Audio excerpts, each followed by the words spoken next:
Bismillahirrahmanirrahim. Assalamualaikum warahmatullahi wabarakatuh. Innal hamdalillah nahmaduhu wa nasta'inuhu wa nastaghfiruh wa na'udzu billahi min shururi anfusina wa min sayyiati a'malina man yahdihillahu fala mudilla lahu wa may yudlilhu fala hadiya lahu. Asyhadu an la ilaha illallah wa asyhadu anna Muhammadan 'abduhu wa rasuluh. Allahumma salli wa sallim wa barik ala Muhammad wa ala alihi wa sahbihi ajma'in. Dan Allah faqala Allah ta'ala fil Qur'anil Karim, a'udzu billahi minasyaitonir rajim. Bismillahirrahmanirrahim. Laisal birra an tuwallu wujuhakum qibalal masyriqi wal maghrib, walakinnal birra man amana billahi wal yawmil akhir wal malaikati wal kitabi wan nabiyyin wa atal mala ala hubbihi dzawil qurba wal yatama wal masakin wa ibnas sabili was sa'ilina wa fir riqab wa aqama as-salata wa ata az-zakah wal mufuna bi ahdihim idza ahadu was-sabirina fil ba'sa'i wad-dharra was-sabirina fil ba'sa'i wad-dharra wa hinal ba's ulaika alladzina sadaku wa ulaika humul muttaqun. Sadaqallahul azim. Rabbi shrah li sadri wa yassir li amri wa hlul 'uqdatam min lisani yafqahu qawli. Rabbi yassirli wa la tu'assir, Rabbi tammim bil khair. Alhamdulillah, segala puja dan puji bagi Allah Subhanahu wa taala yang telah melimpahkan rahmat dan karunia-Nya kepada kita sehingga pada subuh yang berbahagia ini kita masih bisa diberikan kesempatan jiwa kita masih ada, ruh kita masih ada di badan, kesempatan daripada kesehatan Allah berikan kepada kita. Dari segi waktu kita bisa hadir dan kemudian dimudahkan langkah kaki kita untuk bisa hadir ke masjid yang kita cintai ini dalam rangka untuk menunaikan subuh berjamaah. Salawat serta salam mari kita sanjung-sajikan kepada baginda Rasulullah sallallahu alaihi wasallam, pada keluarganya, pada sahabat, karena dengan dakwah yang beliau sampaikan, sahabat yang kemudian menyebar ke seluruh negeri hingga kemudian nikmat kita bertambah, bukan hanya nikmat kesehatan, bukan hanya nikmat kesempatan, tetapi ada nikmat hidayah Allah Subhanahu wa taala yang kita yakini hidayah itulah akan membantu kita nanti di yaumil mahsyar dan akan membawa kita kepada rahmat Allah Subhanahu wa taala. Selama kita menjaga hidayah itu, memupuknya dan membuktikan bahwa kita benar-benar hidayah itu bukan hanya sekedar di dalam dada, bukan hanya sekedar diucapkan, tetapi dia dibuktikan bahwa kita adalah pendukung hidayah daripada Allah SWT. Itu kalimat syahadah, asyhadu an la ilaha illallah wa asyhadu anna Muhammadan abduhu wa rasuluh. Sidang jamaah subuh yang dirahmati Allah SWT, dalam kajian singkat ini ayat yang kita bacakan tadi adalah pada ayat Al-Baqarah 177. Allah SWT mengatakan laisal birra an tuwallu wujuhakum qibalal masyriqi wal maghrib. Kebajikan itu bukanlah menghadapkan wajahmu ke arah timur dan barat saja. Walakinnal birra, kata Allah, walakinnal birra man amana billahi wal yawmil akhir wal malaikati wal kitabi wan nabiyyin. Tapi kebajikan itu adalah orang-orang yang beriman kepada Allah, pada hari akhir, pada malaikatnya, dan pada kitab suci, dan juga kepada para nabi. Bukan itu saja, tetapi mereka juga orang-orang yang wa atal mala ala hubbihi zawil qurba wal yatama wal masakin wa ibnas sabil was sa'ilina wa fir riqab. Itu orang-orang yang pada harta mereka memberikan harta yang dicintai kepada kerabatnya, dan kemudian kepada anak yatim, kepada fakir miskin, kepada musafir, kepada peminta-minta, dan memerdekakan hamba sahaya. Mereka juga adalah orang-orang yang wa aqamas shalah, menegakkan salat, wa ataz zakah, membayar zakat, wal mufuna bi ahdihim idza ahadu, dan mereka menepati janji apabila mereka berjanji. was-sabirina fil ba'sa'i wad-dharra'i wa hinal ba's ulaika alladziina sadaqu wa ulaika humul muttaqun. Mereka itu bersabar, sabar di dalam kemelaratan, penderitaan, dan pada masa peperangan. Mereka itulah orang-orang yang benar, dan mereka itulah orang-orang yang bertakwa. Sidang jamaah dirahmati Allah Subhanahu wa taala, sesungguhnya ayat ini menggambarkan sebahagian daripada ciri-ciri orang yang bertakwa.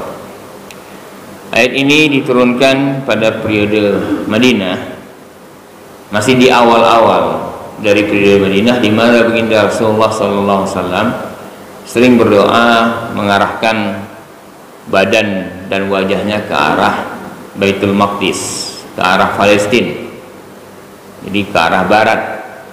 Sewaktu itu Yahudi memang menghadap ke barat, jadi mereka senang, Yahudi Madinah senang melihat Nabi juga menghadapkan wajahnya ke barat, ya. Namun kalau kita lihat di ayat 144 Al-Baqarah, sungguhnya Rasulullah sudah menengadahkan tangannya agar kemudian Allah memindahkan kiblatnya, memindahkan arahnya. Ya, saat itu kemudian diturunkan ayat itu dan kemudian dipindahkan ke Ka'bah, tidak lagi ke barat. Ayat ini juga turun dikatakan belum turunnya perintah sholat, sehingga masih ada pertengkaran di antara orang Yahudi dengan orang-orang Nasara. Orang Yahudi menganggap bahwa menghadapkan wajah ke barat itulah kebajikan. Birra itu kebajikan itu menghadapkan wajah ke barat. Jadi sosok yang barat kautuy, ya.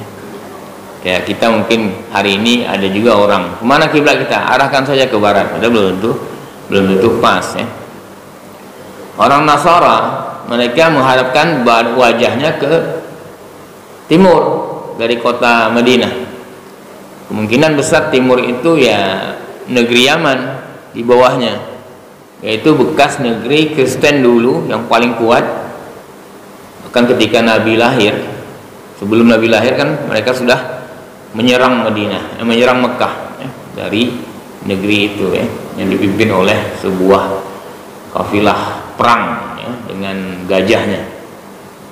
Nah, ini mereka juga saling komplain, ya, kebaikan itu ya ke timur. Nah, akhirnya kata Allah, bukan itu kebaikan, bukan itu kebajikan. Kebajikan itu adalah ketika kamu melakukan beriman kepada Allah dengan sebenar-benar iman, dan kamu beriman kepada hari akhir. Orang beriman pada Allah, dia akan takut pada Allah Subhanahu wa taala, karena Allah menjadi pemilik daripada dunia ini dan pemilik akhirat, pemilik semuanya. Maliki yaumiddin, raja di hari pembalasan. Kalau di dunia ini mungkin kita nggak terasa Allah itu sebagai raja. Kadang-kadang kita masih berurusan dengan manusia, ada masalah kita nggak lapor sama Allah lebih dahulu, lapornya sama Pak Camat, sama Pak Kusi, selesai, sudah selesai berarti. Kemudian jika kita lapor kepada Pak Gubernur, selesai di Gubernur, selesai berarti. Nah begitu, ya. Atau ke DPR. Tapi kalau di sana nanti jelas sekali kita tidak bisa ngomong, hanya diberikan izin orang berbicara itu orang yang diizinkan oleh Allah SWT untuk berbicara. Nanti di yaumil akhirah seperti itu. Jadi kita nggak bisa ngomong-ngomong seperti ini. Dulu di dunia ngapain aja? Nggak ada. Ya, semuanya dalam ketakutan karena berhadapan dengan yaumil hisab. Nah, percaya dengan yaumil akhir membawa dampak kepada aktivitas kita. Bukan hanya sekedar saya beriman pada hari akhir, beriman pada surga, beriman pada neraka, beriman pada azab Allah, terus aktivitas jahatnya, maksiatnya kok jalan terus, ya itulah, itu nggak bisa stop. Nggak bisa gitu, berarti dia bukan beriman. Dia harusnya terbawa ke dalam ketakutan pada hatinya. Ini nggak bisa nih. Ini proyek markup ini walaupun markupnya kecil, ini berbahaya di yaumil akhirah saya nih, ya, saya hindari gitu. Apalagi ini nih proyek fiktif nih, saya nggak mau terlibat. Nah gitu kira-kira. Jangan kemudian proyek fiktif, proyek markup jalan terus, ya. Tapi kalau ditanya beriman nggak dengan yaumil akhir, beriman. Ya, waktu kita buat proyek anggaran, banyak sekali anggaran yang kita potong punya negara, nggak benar.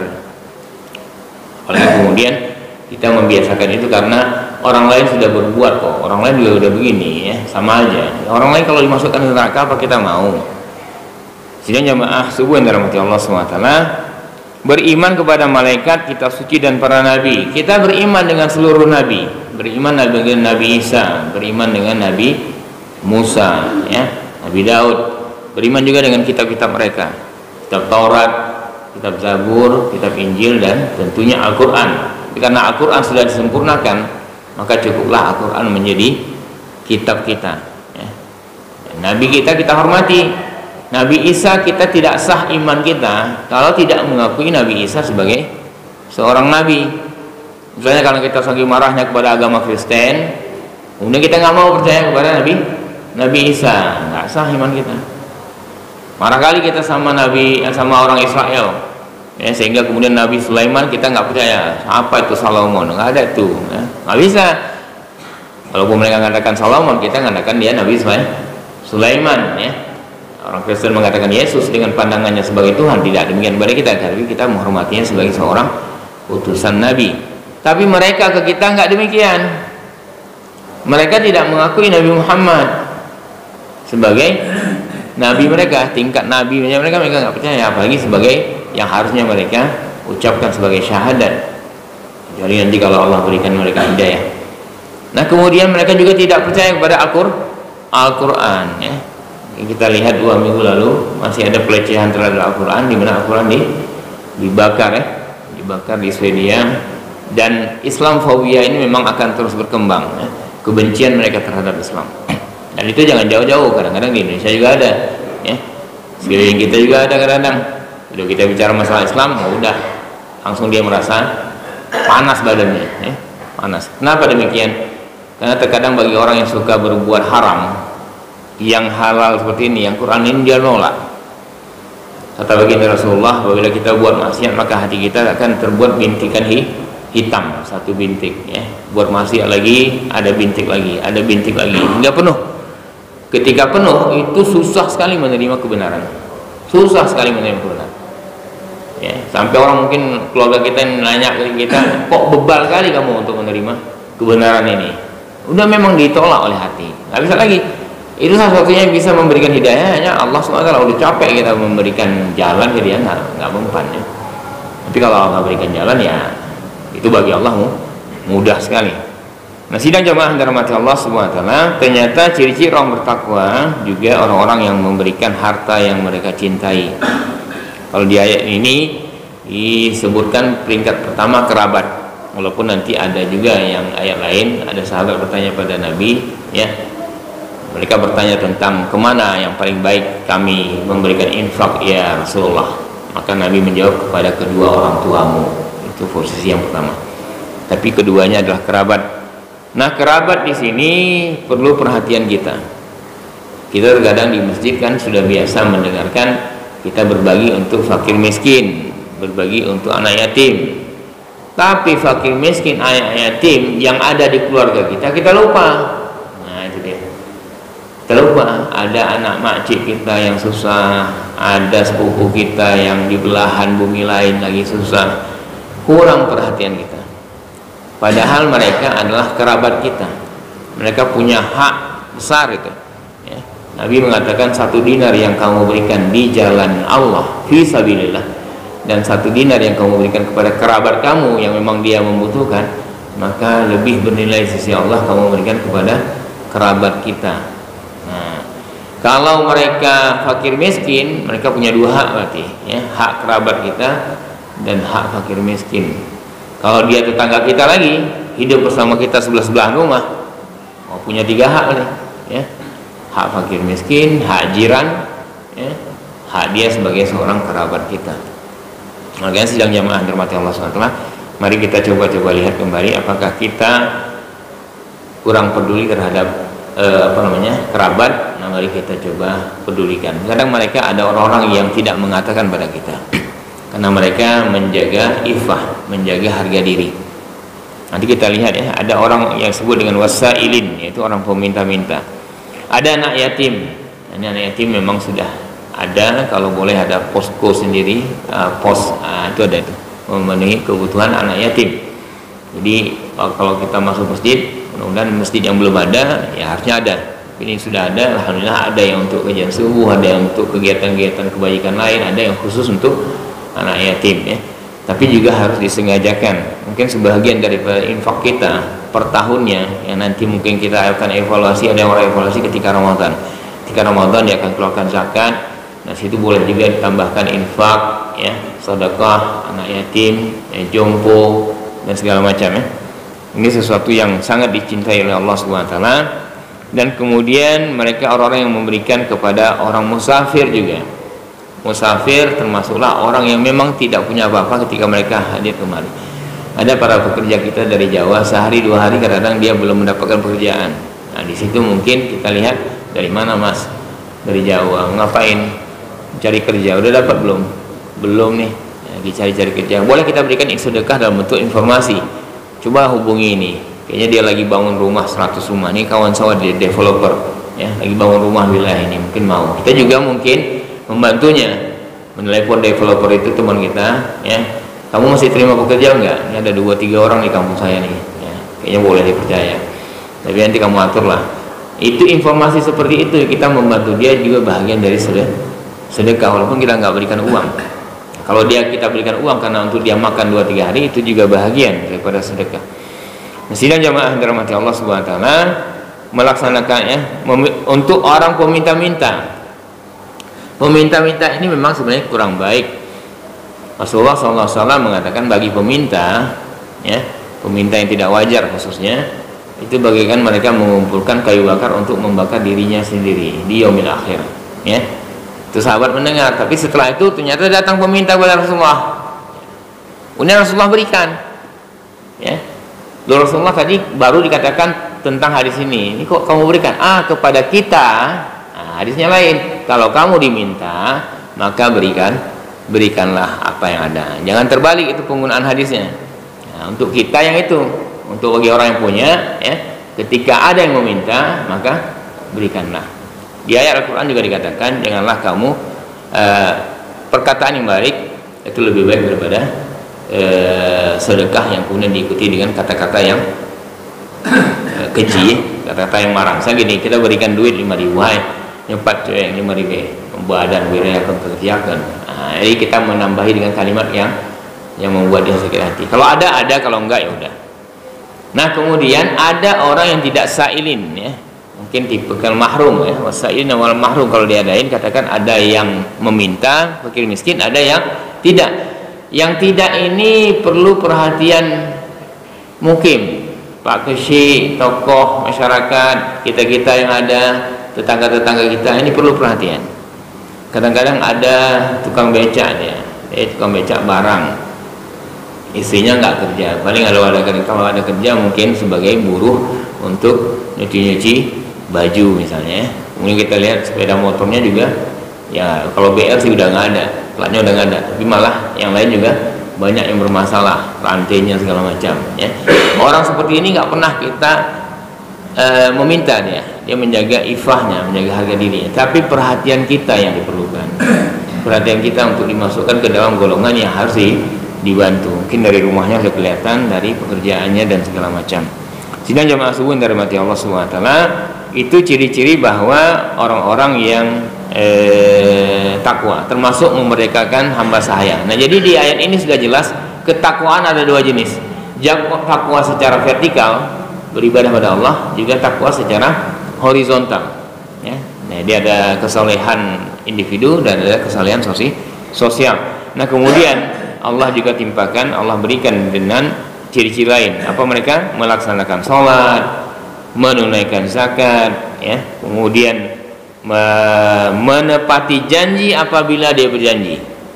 Ini sesuatu yang kadang-kadang bukan cuma DPRA ya, bukan cuma anggota dewan yang atau gubernur atau bupati yang di awal ketika dipilih atau sebelum memilih banyak sekali menebarkan janji, nanti kalau pilih saya akan gini, itu tentu pasti tuntut. Tetapi terkadang dalam keseharian kita pun ada. Ini misalnya ada pekerja kita, sudah kita bayar upahnya, katakanlah upahnya 5 juta, kita udah bayar kemarin 4 juta, 1 jutanya belum karena dia belum selesai, pagar ada dikit lagi, udah selesai Pak, boleh Pak, upah yang sisa 1 juta. Udah kamu datang aja besok ke kantor ya, jam 11 ya. Datang ke kantor jam 11 ya. Nah, begitu sampai di kantor, ya jam 11 disampaikan oleh sekretaris di bawah, Pak, itu ada si Anu, Pak, gini-gini. Ya udah suruh tunggu dia. Ya, kita lagi sibuk. Kita tidak langsung menepati janji. Kita udah harus datangnya. Soalnya kita lupa.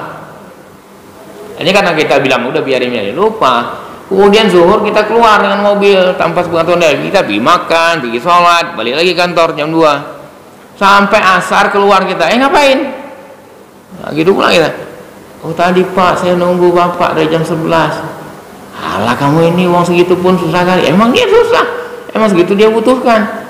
Mungkin bagi kita nggak ada harganya 1 juta, tapi bagi dia begitu dapat itu untuk kehidupan dia.